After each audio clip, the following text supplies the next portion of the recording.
Hi friends, പുതിയൊരു വീഡിയോയിലേക്ക് എല്ലാവർക്കും സ്വാഗതം. ഞാനിന്ന് വളരെ എളുപ്പത്തിൽ തയ്യാറാക്കാൻ പറ്റുന്ന ഒരു ബ്രേക്ക്ഫാസ്റ്റിൻ്റെ റെസിപ്പി ആയിട്ടാണ് വന്നിട്ടുള്ളത്.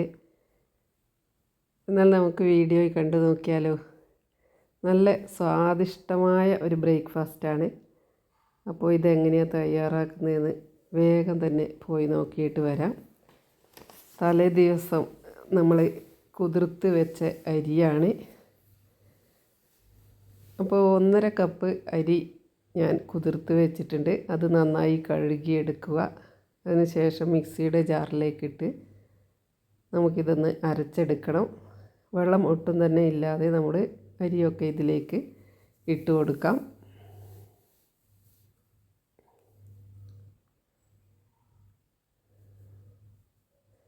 ഇതിൻ്റെ കൂടെ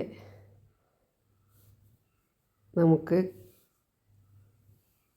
കുറച്ച് ചോറ്, 1 കപ്പ് ചോറ് കൂടി ഇട്ട് കൊടുക്കാം. പിന്നെ ആവശ്യത്തിന് ഉപ്പും ചേർത്ത് കൊടുത്ത്, പിന്നെ ഞാൻ ഇതിലേക്ക് ചേർത്ത് കൊടുക്കുന്നത് 1 മുട്ടയാണ്. എന്നിട്ട് നന്നായിട്ട് നല്ല സ്മൂത്തായി അരച്ചെടുക്കണം. ഒട്ടും തരിയില്ലാതെ തന്നെ അരച്ചെടുക്കാം. വേഗം അരച്ചിട്ട് വരാം. നന്നായി പേസ്റ്റ് പോലെ അരക്കുന്നുണ്ട്. ഇത് അരച്ചെടുത്തതിന് ശേഷം ഒട്ടും വെയിറ്റ് ചെയ്യാൻ വെക്കുകയൊന്നും വേണ്ട. അപ്പോൾ തന്നെ നമുക്കിത് ചുട്ടെടുക്കാൻ പറ്റും. ആദ്യം ഞാൻ ഇതിന് 1/2 കപ്പ് വെള്ളമാണ് ഒഴിച്ചു കൊടുത്തത്. പിന്നീട് ആവശ്യത്തിനുള്ള വെള്ളം ചേർത്ത് കൊടുക്കണം. നല്ല ലൂസായിട്ടാണ് ഈ ബാറ്റർ വേണ്ടത്. എന്നാൽ മാത്രമേ നമുക്ക് നല്ല നേരിയതും നല്ല സ്മൂത്തായ ദോശയും കിട്ടുകയുള്ളൂ. അപ്പോൾ ഞാനിതിൽ 2 കപ്പ്, ഏകദേശം 2 കപ്പ്, ആദ്യം 1/2 കപ്പ് കൂടാതെ പിന്നീട് 1.5 കപ്പ് വെള്ളം കൂടി ചേർത്ത് കൊടുത്തിട്ടുണ്ട്.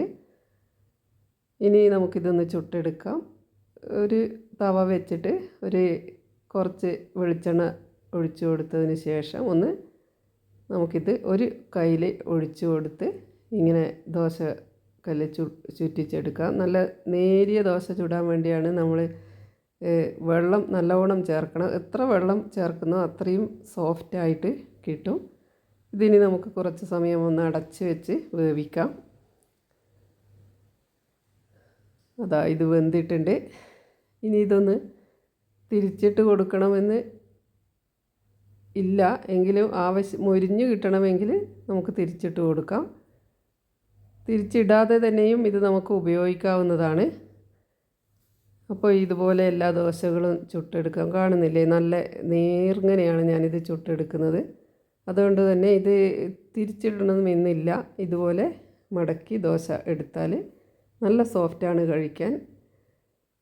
പിന്നെ ഇതിൻ്റെ കൂടെ നിങ്ങൾക്ക് എന്താണ് കറി ഇഷ്ടമെന്ന് വെച്ചാൽ ചിക്കൻ കറിയോ അതുപോലെ കടലക്കറിയോ അങ്ങനെ എന്ത് വേണമെങ്കിലും തയ്യാറാക്കാം. ഞാനിവിടെ മുട്ടക്കറിയായിരുന്നു തയ്യാറാക്കിയിരുന്നത്.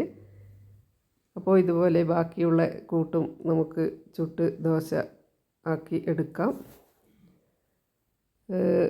ഇതുപോലെ ഓരോ വെറൈറ്റി ദോശകൾ ആണ് ഞാൻ ഇടയ്ക്കിടയ്ക്ക് തയ്യാറാക്കുന്നത്. അപ്പോൾ നിങ്ങൾക്ക് ചാനൽ ഇഷ്ടമായെന്ന് കരുതുന്നു.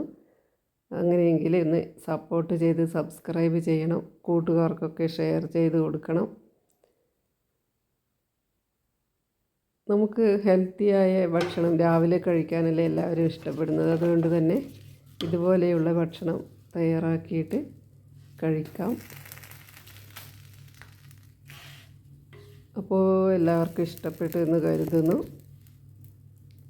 ഇനി ഇതുപോലെ വെറൈറ്റി വീഡിയോയുമായി ഞാൻ വീണ്ടും വരുന്നതാണ്. Thank you for watching my video.